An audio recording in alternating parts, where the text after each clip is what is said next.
एक बार की बात है, एक गुरु का एक शिष्य ज्यादा बोलने की आदत से परेशान था। वह जब भी किसी से मिलता तो मिलने के बाद अपने मित्रों के सामने उस इंसान के बारे में अपने विचार देना शुरू कर देता। उससे कोई पूछे या ना पूछे, वह अपने आसपास के हर चीज के बारे में अपनी राय बता देता। आश्रम में रहने वाले लगभग हर छात्र और शिक्षक के बारे में उसकी अपनी सकारात्मक या नकारात्मक राय थी, जिसे वह बिना सोचे समझे लोगों के सामने रख देता। जब भी आश्रम में कोई छात्र अपनी समस्या लेकर उसके पास आता तो वह उसकी पूरी बात सुने बिना ही उसे सलाह देना शुरू कर देता। वह अक्सर अपने मित्रों से कहता कि तुम्हें ये काम ऐसे करना चाहिए था, तुम्हें ये काम वैसे करना चाहिए था। मित्रों के बीच गपशप के समय वह बोल बोल कर अपने उस ज्ञान का दिखावा करता। उसकी इन हरकतों की वजह से आश्रम का कोई भी छात्र और शिक्षक उसे गंभीरता से नहीं लेता था। अक्सर उसके साथ पढ़ने वाले छात्र उसे दूर रहने की कोशिश करते, क्योंकि वह हर समय पर अपनी सलाह देना शुरू कर देता था।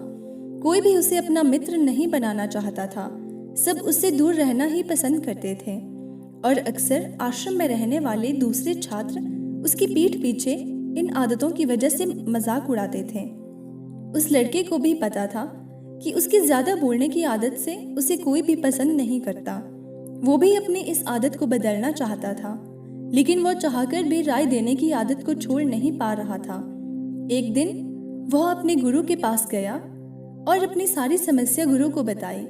गुरु ने कहा, बेटा, ज्यादा वही इंसान बोलता है जिसे लगता है कि वो सब कुछ जानता है। जो इंसान ये मानता है कि वो थोड़ा ही जानता है और अभी बहुत कुछ है जो उसे सीखना है, वो कभी भी जरूरत से ज्यादा नहीं बोलता और ना ही बिना मांगे किसी को राय देता है। इसलिए पहले खुद के अंदर से ये अभिमान हटाओ कि तुम्हें सब कुछ पता है। शिष्य ने गुरु के सामने अपना सर झुका दिया। गुरु ने कहा, बेटे, मैं एक दिन में तो तुम्हारी ज्यादा बोलने की आदत को खत्म नहीं कर सकता। ये आदत तुम्हें खुद ही अपने अंदर धीरे धीरे कम करनी होगी, लेकिन मैं तुम्हें ये बता सकता हूँ कि तुम्हें किन मौक़ों पर शांत रहना चाहिए ताकि तुम खुद दुखी होने और किसी बड़ी मुसीबत में पड़ने से बच सको। शिष्य ने गुरु की बातों में सहमति दिखाते हुए अपना सिर हामी में भर दिया। गुरु ने कहा, बेटे, इन 5 मौक़ों पर इंसान को हमेशा चुप रहना चाहिए। पहला, जब तुम्हें लगे कि कोई तुम्हारी भावना को शब्दों से नहीं समझ सकता, उस समय तुम्हें चुप रहना चाहिए। अक्सर हम लोगों को अपना दुख, अपनी परेशानियां बताना शुरू कर देते हैं, जबकि हमारे आसपास रहने वाले लोगों की इससे कोई मतलब नहीं है कि हमारे जीवन में क्या गुजर रहा है। हर इंसान को केवल खुद से मतलब होता है। वह केवल खुद के बारे में बात करना चाहता है और खुद की तारीफ सुनना चाहता है। उसे हमारे जीवन की परेशानियों से कोई मतलब नहीं और ना ही वो सुनना चाहते हैं। हो सकता है कि 2 बार वो तुम्हारी दुख भरी कहानी सुन भी ले, लेकिन उसके बाद वो तुमसे दूर भागना शुरू कर देगा, क्योंकि कोई भी किसी दुखी की ओर और असहाय इंसान के साथ रहना पसंद नहीं करता। इसलिए कभी भी अपने करीबी मित्रों और परिवार वालों को छोड़कर किसी ऐसे इंसान को अपनी परेशानी ना बताएं जो तुम्हारी बातों को समझने के बजाय उनका मजाक बनाए। दूसरा, जब तुम्हें ये पता ना हो कि किसी विशेष मौके पर तुम्हें क्या बोलना है, या फिर तुम्हें किसी विशेष घटना के बारे में आधा अधूरा ही ज्ञान हो, तो ऐसे मौकों पर भी तुम्हें चुप रहना है।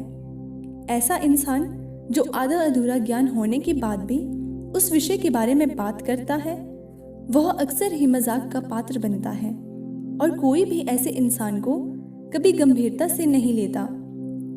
अपनी बात को बहुत सारे तरीके से वही इंसान रख सकता है जिसे उस घटना या विषय के बारे में गहराई से जानकारी हो। इसलिए कभी भी आधी अधूरी और इधर उधर से मिलने वाली जानकारी के आधार पर लोगों से अपनी बात मनवाने की कोशिश ना करें। गुरु ने कहा, तीसरा, जब कोई इंसान तुम्हारे सामने किसी तीसरे इंसान की बुराई कर रहा हो, तब ऐसी परिस्थिति में भी तुम्हें चुप रहना चाहिए। तुम्हें कभी भी ऐसी नकारात्मक बातचीत का हिस्सा नहीं बनना चाहिए, क्योंकि आज जो इंसान तुम्हारे सामने किसी तीसरे इंसान की बुराई कर रहा है, वही कल किसी और के सामने तुम्हारी बुराई करेगा, और इस बात की ज्यादा संभावना है कि आज तुमने उसकी हाँ में हाँ मिलाने के लिए तीसरे इंसान की बुराई की है, कल इसके ठीक होने पर वो उस तीसरे इंसान से ये कहे कि तुमने उसके बारे में क्या क्या कहा था। इसलिए जब भी कोई किसी तीसरे इंसान की बुराई करे या उसके गलत समय का मजाक उड़ाए, तो उस समय अपनी कोई भी राय वहां नहीं रखनी चाहिए।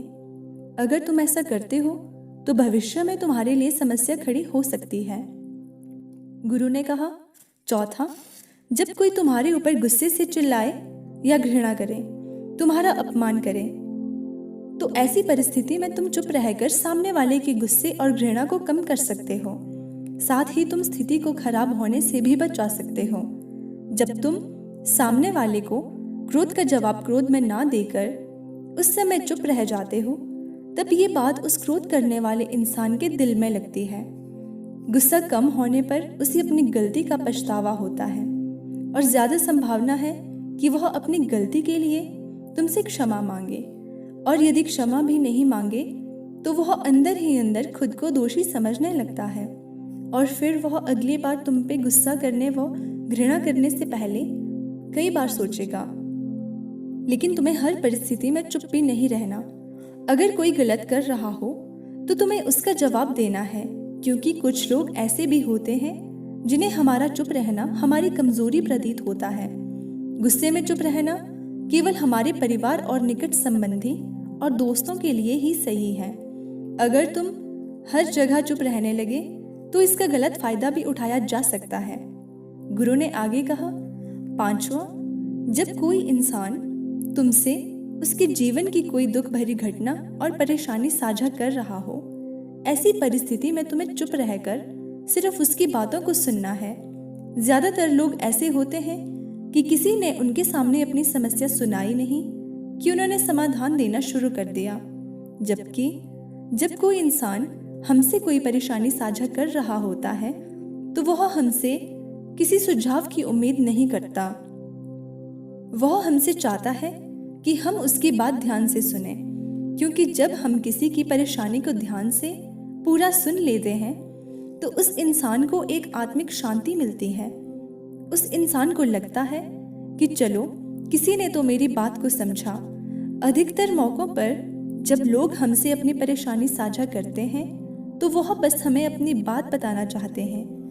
वो ये नहीं चाहते कि हम उन्हें सलाह देना शुरू कर दें, क्योंकि जो सलाह हम उन्हें देने वाले हैं वो उन्हें पहले से ही पता है। परेशानी के समय में किसी इंसान को सांत्वना देने का सबसे अच्छा तरीका है कि हम उस इंसान की पूरी बात को ध्यान से सुन लें। जब हम लोगों की बातों को बिना उन्हें बीच में रोके और बिना कुछ सलाह दिए पूरे ध्यान से सुनते हैं तो उनकी नज़रों में हमारे लिए सम्मान और इज्जत का भाव पैदा हो जाता है। हम ज़्यादा गंभीर, समझदार और शांत दिमाग वाले इंसान प्रतीत होते हैं।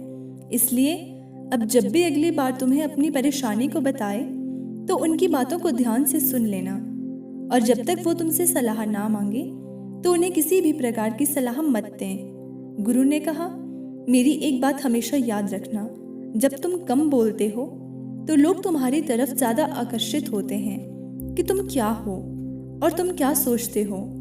शिष्य ने हाँ में सिर हिलाया। शिष्य अब गुरु की बातों को समझ चुका था कि उसे किन किन परिस्थितियों में चुप रहना है।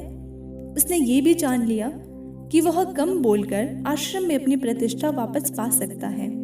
उसने गुरु को धन्यवाद किया और वहां से चला गया।